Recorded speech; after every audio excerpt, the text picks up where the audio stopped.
ইসলামের সৌদা নিয়ে আসছে ধরাই রমজান।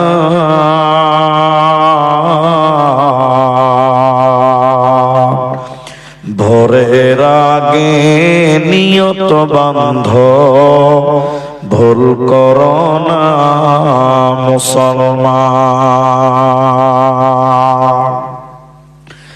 জান্নাতেরি ৮ দরজা, রাইয়ান নামে একটি দ্বার,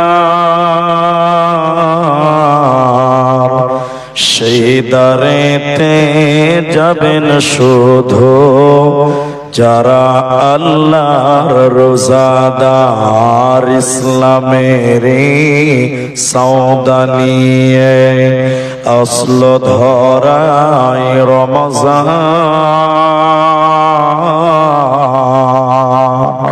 ভোরের আগে নিয়ত বান্ধ, ভুল করো না মুসলমান। ভোরের আগে নিয়ত বান্ধ, ভুল করো না মুসলমান।